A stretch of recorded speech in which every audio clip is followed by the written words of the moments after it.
글쎄요, 뭔가 피부톤 자체나 이 배경과 함께 어울리는 조화 자체도 색감이 너무 좀 예쁘게 떨어지긴 한다.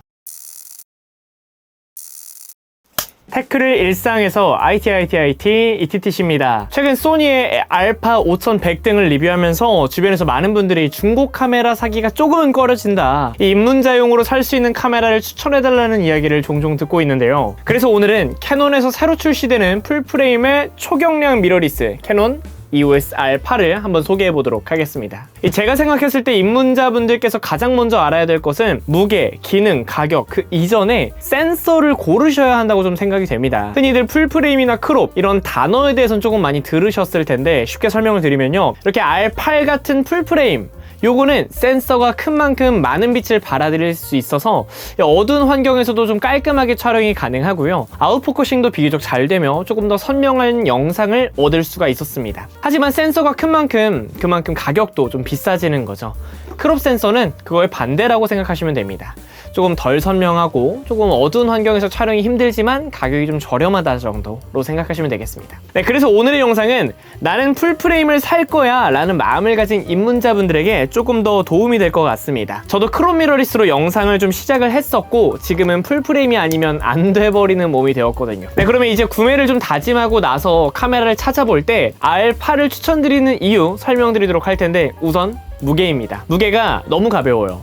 앞서 설명을 드렸던 것처럼 풀프레임의 초경량 미러리스라고 설명을 드렸는데, 풀프레임은 센서가 커지는 만큼 기타 부품들 때문에 무거워질 수밖에 없는데, 이 제품은 말도 안 되게 가벼워요. 현존하는 풀프레임 미러리스 중에는 가장 가볍다고 해도 될 정도의 461g입니다. 렌즈를 제외한 무게가 461g인데요. 제가 사용하고 있는 케이스를 낀 상태의 아이폰 14 프로가 263g이고, 메인 카메라로 사용하고 있는 가볍다고 소문난 소니의 알파7C가 509g인 걸 생각했을 때 461g 어마어마하게 가볍습니다. 사실 어렸을 때 저는 군 적금으로 캐논 750D의 DSLR을 샀었는데요. 그때 DSLR을 만났던 저로서는 그 뒤로 캐논은 뭔가 무거운 카메라라는 인식이 굉장히 강했습니다. 알파를 들어보고 나서는 캐논이 옛날 대포 카메라의 상징에서 좀 훌훌 털어버렸구나 라는 생각이 들더라고요. 아주 가벼운 무게임을 제외하더라도 저는 촬영이 가능한 확장성이 좀 좋았습니다. 우리한테 익숙한 FHD야 당연한 거고,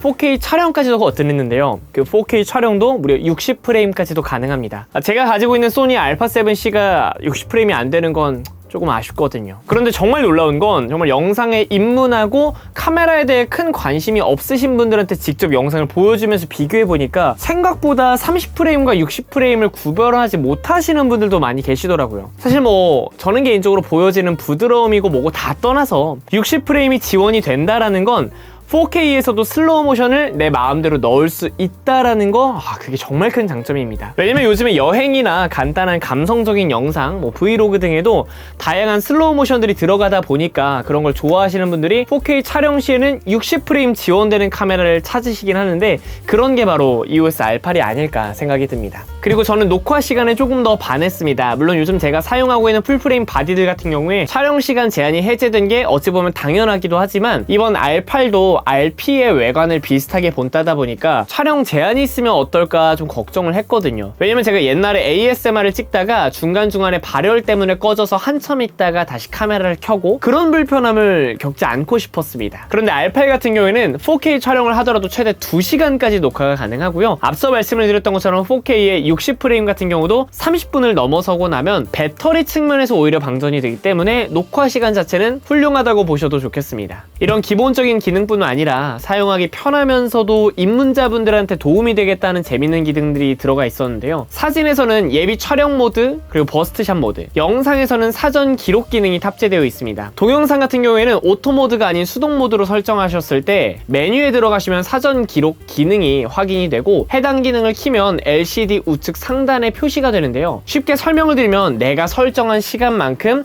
녹화 버튼을 누르기 전에 기록이 된다라는 이야기입니다. 사전 녹화 기능 눌러보겠습니다. 사전 녹화 기능을 누르고 손을 앞으로 내밀겠습니다.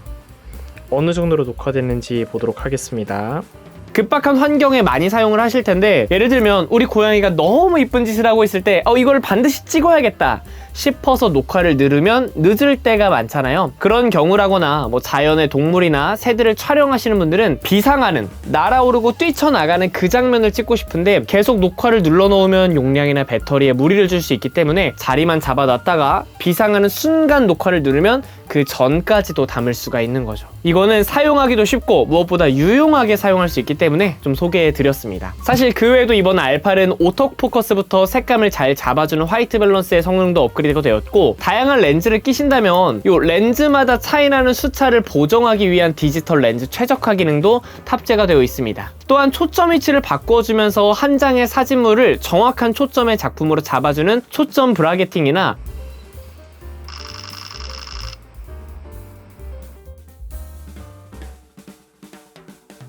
최대 1초 40장의 고속 연사까지 지원하고 있습니다.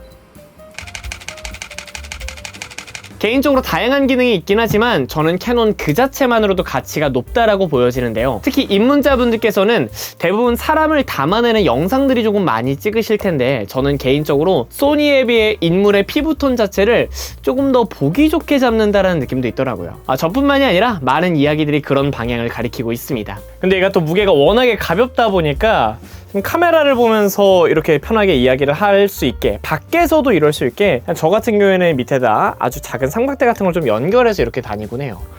아무래도 무게가 가볍다 보니까 이게 뭐 거뜬하게 가능한 것 같고, 제가 뭔가 피부톤 자체나 이 배경과 함께 어울리는 조화 자체도 색감이 너무 좀 예쁘게 떨어지긴 한다. 그런 면에서 내가 이후에 해야 할 후보정의 경우의 수를 조금 더 줄일 수 있는 최적의 선택지가 아닐까 싶고, 거기에 풀프레임이기 때문에 야간에 촬영하는 사진이나 영상들 자체도 굉장히 감성 있게 잘 담아낼 수 있어서 센서 자체에 대한 만족도도 저는 개인적으로 높은 것 같습니다. 이 많은 기능들을 담고 있기는 하지만 개인적인 아쉬움을 좀 말씀드리자면, 경량화를 위해서 바디 자체에 가지고 있는 손떨방이 좀 제외되었다는 걸 말씀드리고 싶어요. 이게 손떨방이 제외된 바디 자체를 저도 잡아보는 게 굉장히 오랜만이라서 어느 정도일지 직접 브이로그처럼 좀 체험을 해봤는데 한번 보도록 하겠습니다.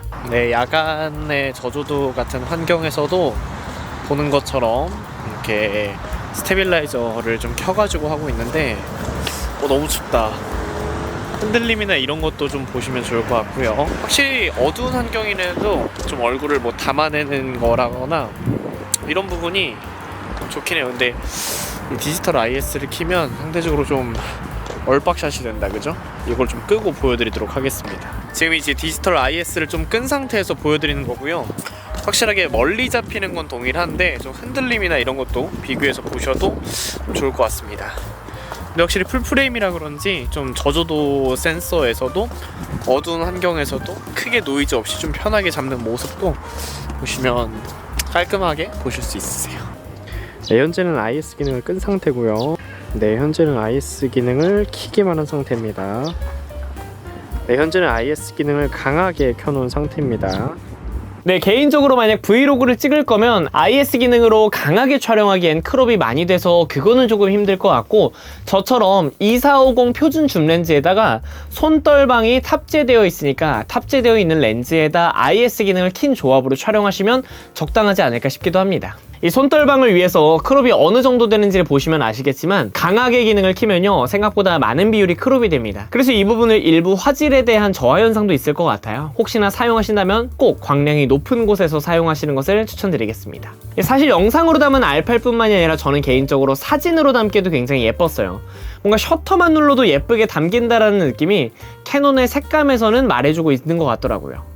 담기만 해도 예쁜 사진과 영상을 만들어주는 R8의 출하가는 205만 9천원으로 예정되어 있고요. 4월 24일부터 정식 출시가 된다고 하니까 출시 전에 또 예약 판매로 좋은 선택이 되면 좋지 않을까 생각이 듭니다. 이제 더 날도 따뜻해지고 나가는 시간이 많아지면 출사도 계획하시는 분들이 많이 계실 것 같은데, 풀프레임 미러리스를 고민하신다면 캐논의 EOS R8은 어떨까요? 이게 또 크롭으로 샀다가 풀프레임으로 가면 렌즈도 또 다 바꿔야 되니까 처음에 풀프레임 가는 것도 좋을 것 같아요. 네, 오늘도 제가 관심 있는 카메라에 대한 영상을 좀 제작해봤는데, 전문적인 이야기보단 조금 더 입문자분들께 쉽게 이해하도록 영상을 제작해봤습니다. 제작된 영상이 구매하거나 구매하지 않는데 또 도움이 되셨다면 구독까지 부탁드리고요. 테크를 일상에서 IT, ETTC였습니다. 여러분들 감사합니다.